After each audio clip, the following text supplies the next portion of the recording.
right, it's Brian. Jason. And this is the Perfectly Screwed podcast. Okay, well, I don't know what episode we're on. I have no fucking clue whatsoever anymore.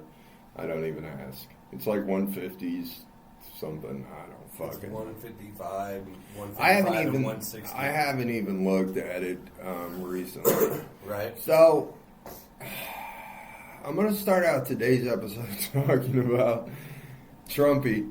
Trumper? Old Trumpers.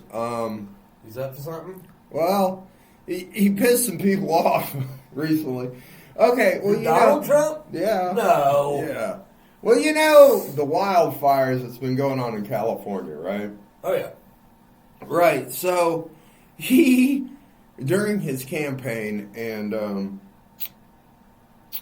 recently, he was posting, because he hates the governor of California, right? Despises this guy.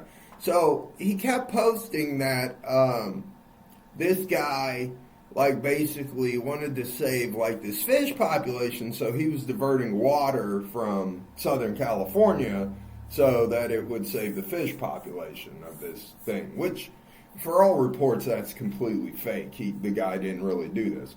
But, so, he said that if you divert the water, it's going to cause more environmental problems and wildfires. So because of the wildfires, you'd think he'd be sympathetic being the president-elect and this and that.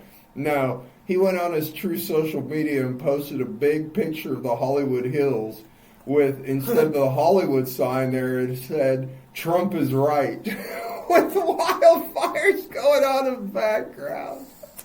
Nice. I said, yeah, you're a dick. You're fine. Oh, yeah. But you gotta love the balls on this guy. I swear to God. He's going to pat himself on the fucking back. This motherfucker has a set of brass balls the size of fucking L.A., dude. I'm telling you. But what? I do find the fires suspicious. I do. Well, it's like one guy said when he read Trump's post, he said, no, what you should say is Gore was right, because he tried to warn us about this like 30 fucking years ago when he said climate change was happening. Well, and why do the reservoirs have no water? Why is there no water in the fire hydrants? Well, because it's Southern California. I mean, I know, but it's a desert, for God's sake. But it's also right on the ocean. Well, so, yeah, but, you'd think you could at least pump the ocean water in there somewhere.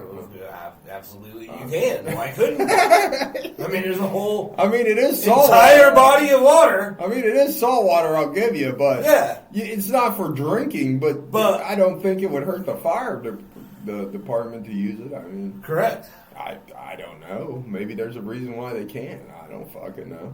I'm not an environmentalist or anything like that, so I couldn't tell you. But I mean, clearly there's not enough water in the South because you build L.A. in the middle of a desert. I mean,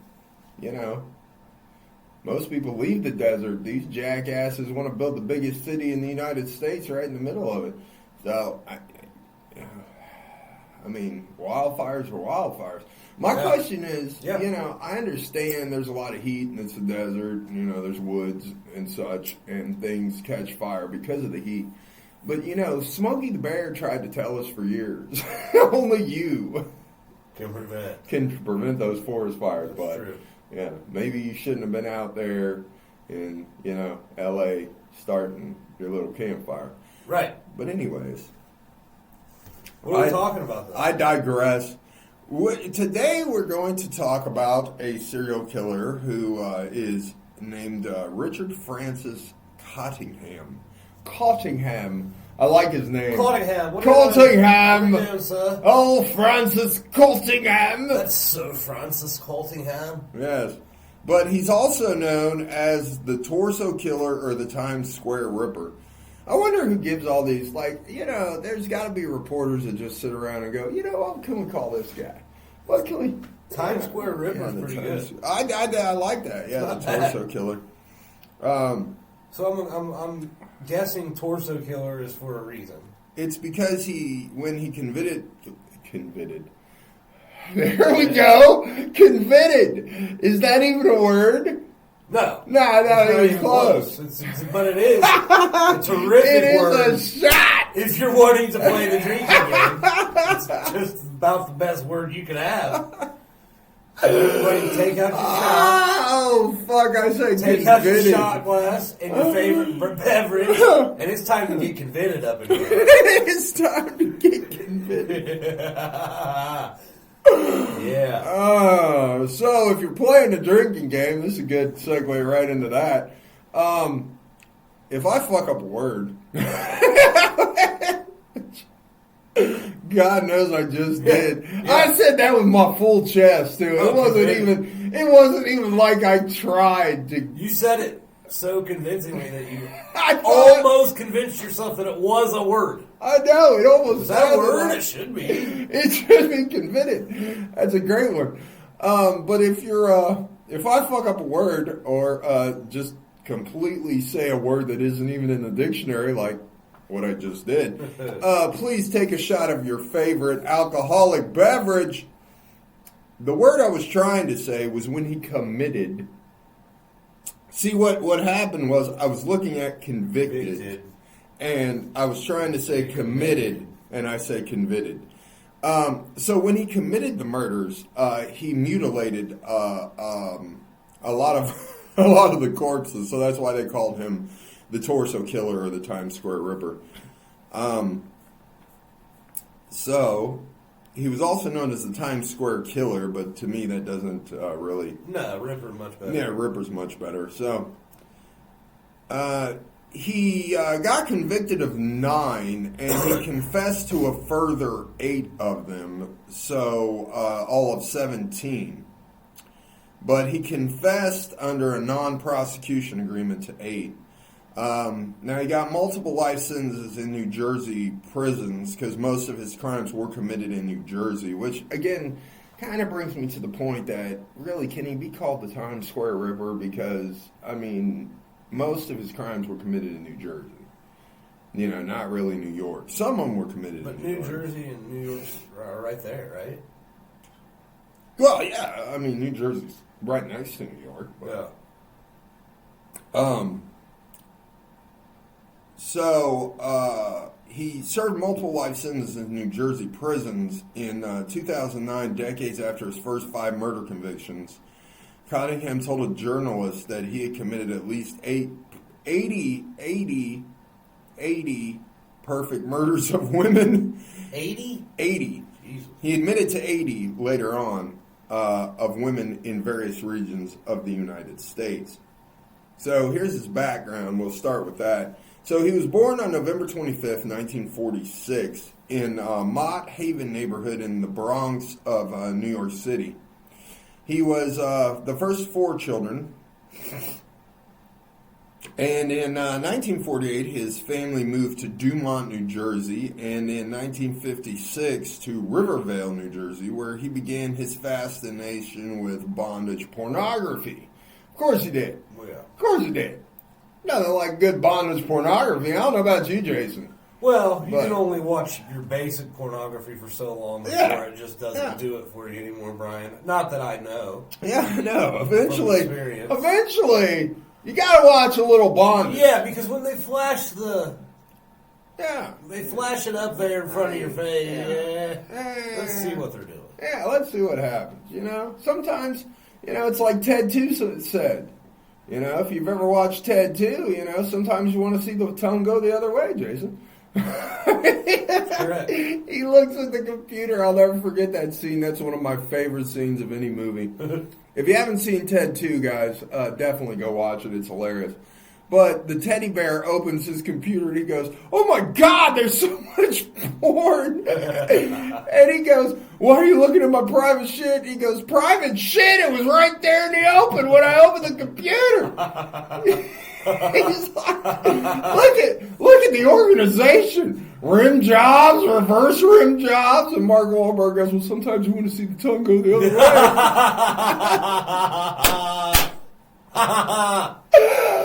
Oh. So yeah, sometimes, Yeah. You go down a rabbit hole when you're looking at porn. The next thing you know, you're into bondage. Again, not that we would know anything about that. Nothing about horse cock and virgin pussy or anything of that Right, nature. right. Yeah. We're not weirdos or anything on this end of the spectrum, no sir.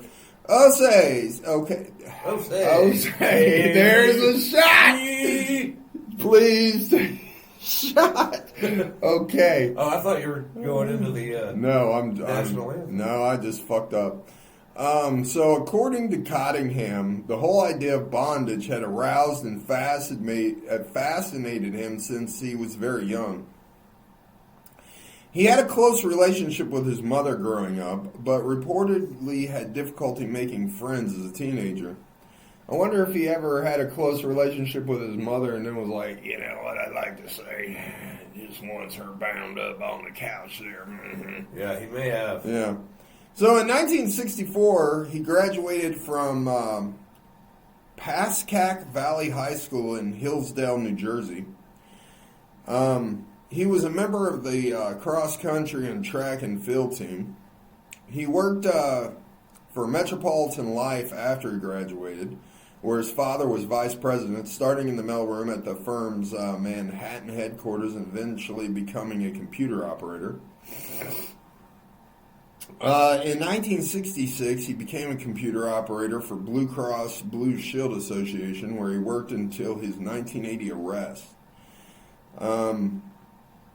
It's funny because Cottingham actually worked in the office of Rodney Alcala. And we talked about Rodney Alcala, if you'll remember. He was the dating game killer.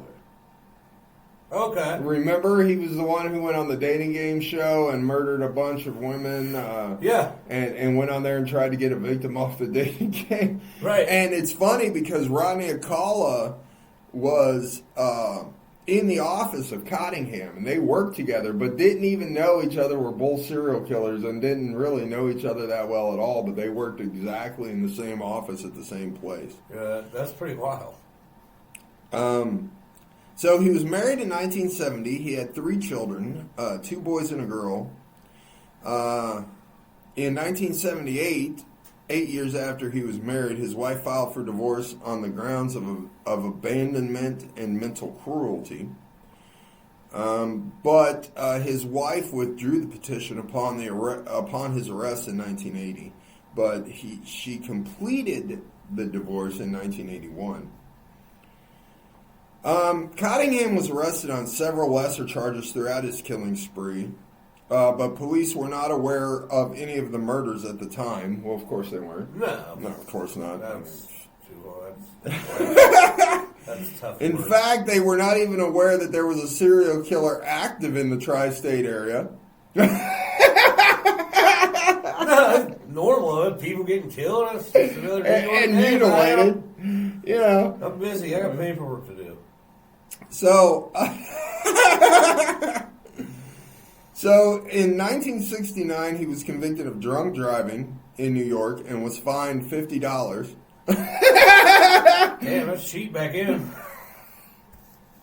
It's amazing. Nowadays, you go to jail for stuff like this.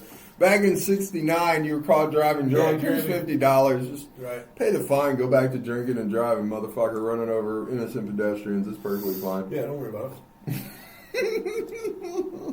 As long as you got your 50. So, in 72, he was charged with shoplifting at a department store and was sentenced to pay another $50 fine. Damn.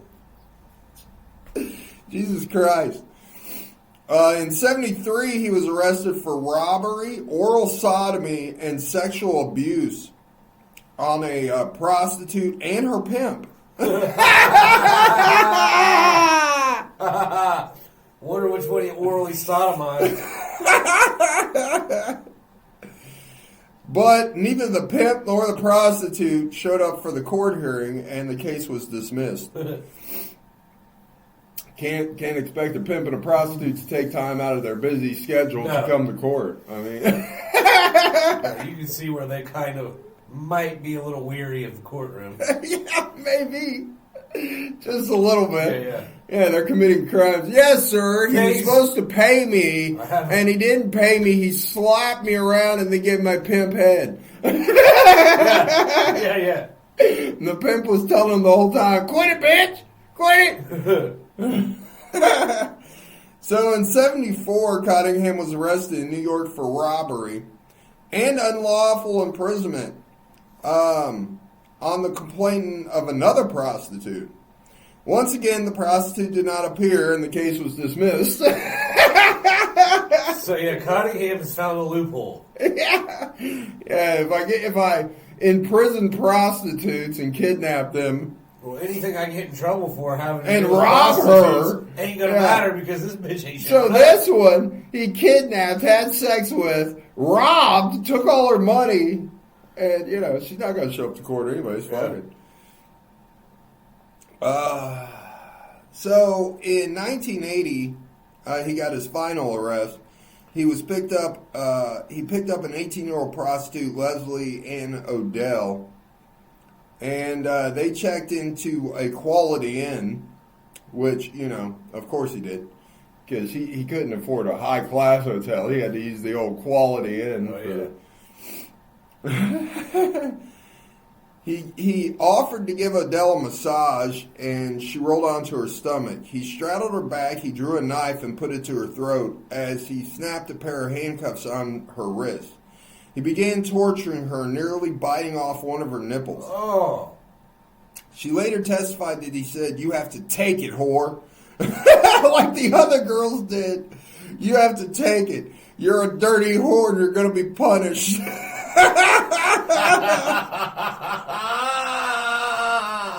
Yes.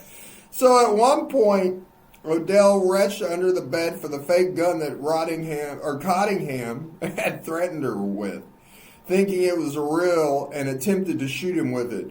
When it did not fire, Cottingham came at her with a knife. She screamed, "Oh God, no." The screams brought the hotel employees to the room, and they called the police. He was arrested in the hallway at gunpoint. When arrested, he had handcuffs, a leather gag, 2 slave collars, a switchblade knife, fake pistols, and a stockpile of prescription pills. Yeah, he's reenacting these fucking bondage pornos. Yeah.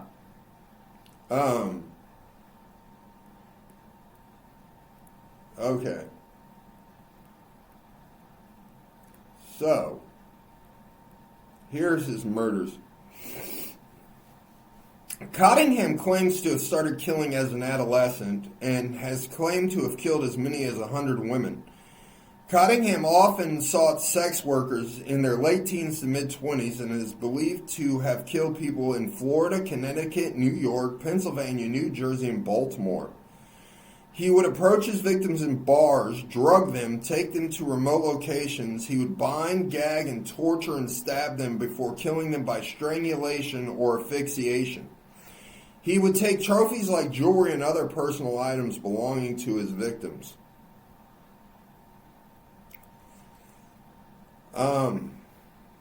So, here's his murders that he was actually convicted of.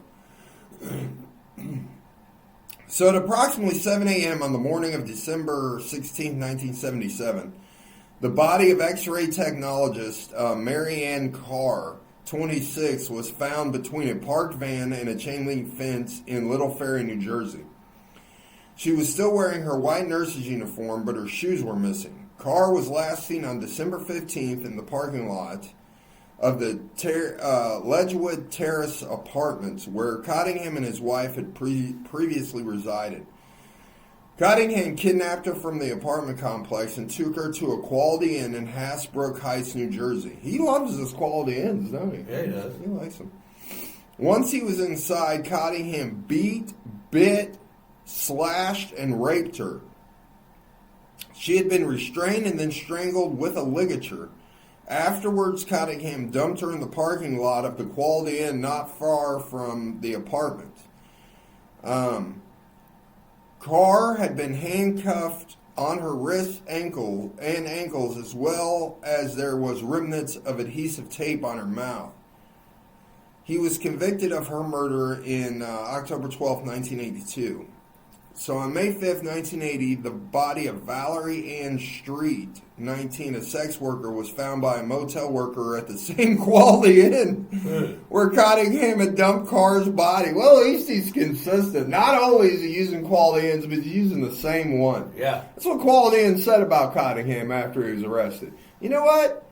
He might have been a murderer, but he was a hell of a customer. Yeah. That should be their new slogan. I mean, Quality Inn, where you go to murder prostitutes. Hey, his money spends just like everyone else's. He killed her and stuffed her body under the bed for housekeeping to find. That's just fucking rude.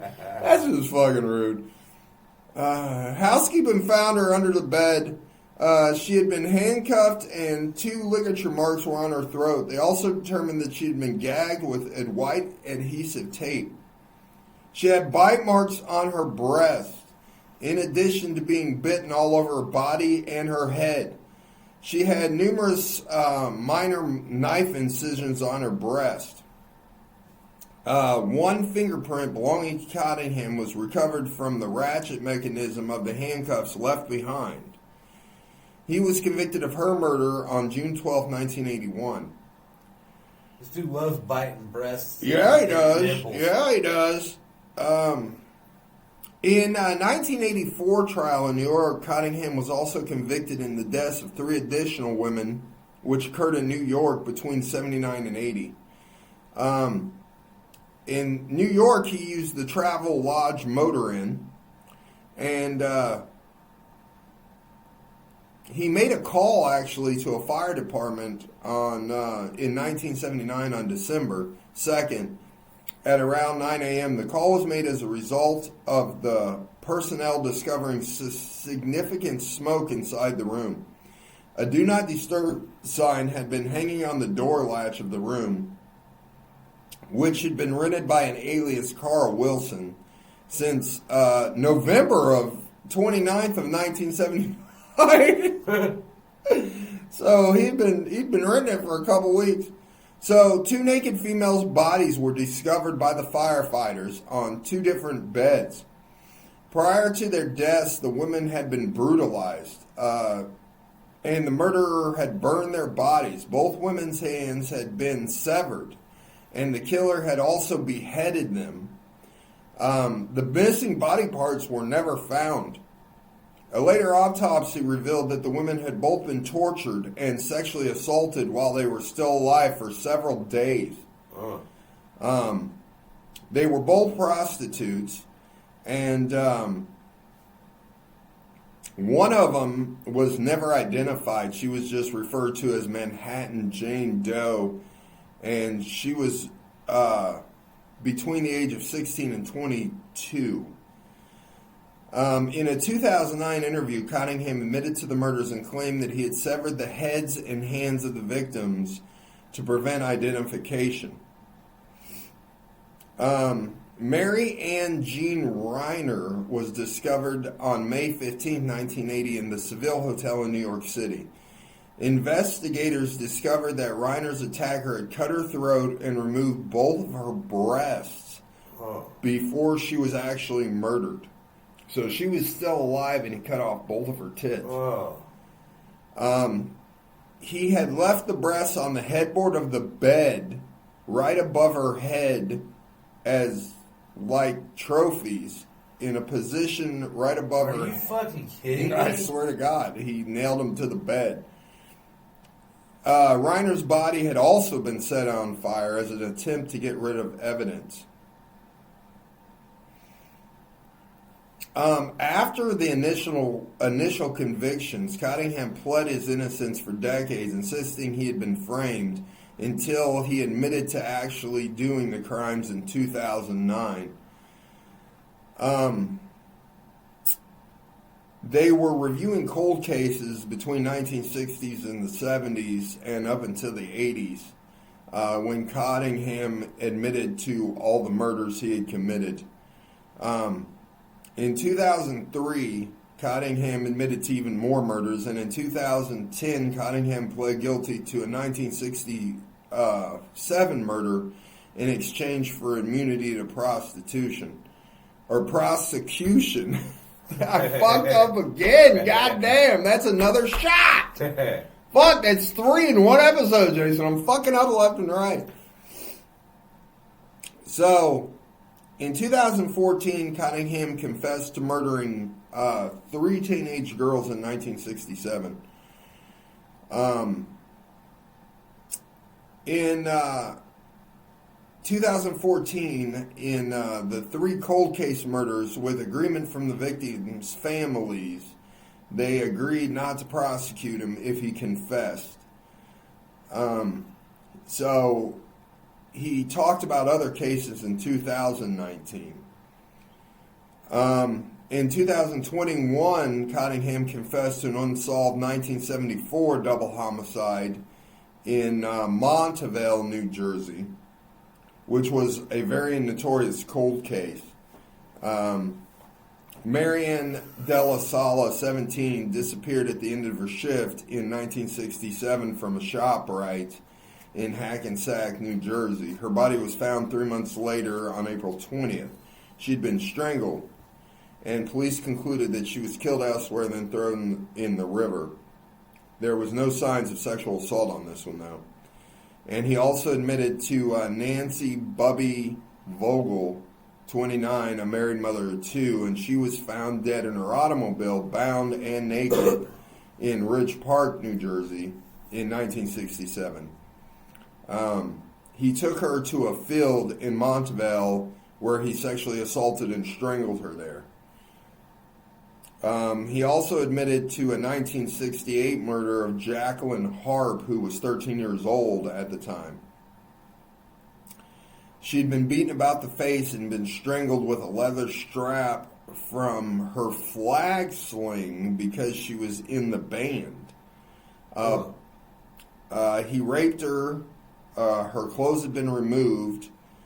Cottingham claimed that he attempted to persuade Harp to get in his car, but she resisted. So then he kidnapped her and drove his car in front of Harp and stopped and walked over to her. Cottingham grabbed her as she attempted to flee, dragged her into the bushes where he raped and killed her and beat her. So then Irene Blass, 18, 1969, she had been strangled with a chain from a crucifix she was wearing. Cottingham confessed that he saw Blaze shopping in Hackensack, New Jersey, and convinced her to join him for a drink. After which, Cottingham took her for a drink and then convinced her to spend some time with him. He said he was going to take her to a bus station, but then he drove to a remote location where he raped and stabbed her and strangled her and killed her. Then, 1969, he killed Denise Falaska, 15. She was walking down the side of the road when he pulled up next to her and offered her a ride. Shortly after, he drove to a parking lot of his former school.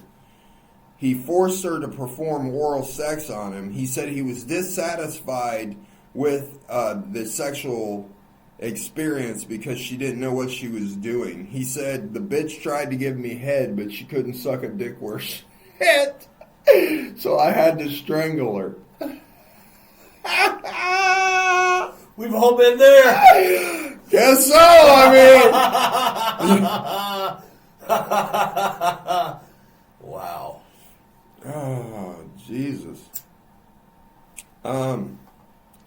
Jesus Christ. He also, in 2022, confessed to many, many, many other killings. There's way too many to go over. Yeah. But there was 100 in total. Basically the same basic concept. He kidnapped these women. He would strangle them and kill them. And he liked cutting off their titties. And later on he liked cutting off their titties. He also would behead quite a few of them that he later admitted to later on. He beheaded them and cut off different body parts to avoid prosecution, which is why a lot of these were cold cases. Yeah. But he was only convicted of 9, which he got 9 life sentences in New Jersey for all his murders. The rest of them were non-prosecution agreements, but yeah, he admitted and had details on over 100 murders throughout the years of 1969 to 1980 when he was actually. So Wow. he killed well over 100 women, which makes him in the top, probably, 5% of serial killers. I mean, Yeah. he's up there with Bundy and the rest Once of he them. started killing, he didn't stop. Yeah, he didn't stop. Right. Yeah. So this was our episode on old Cottingham there, old Richard, Old Times Square Ripper. old Times Square Ripper, among many other places. And we hope you enjoyed it, and we will see you next time. Later.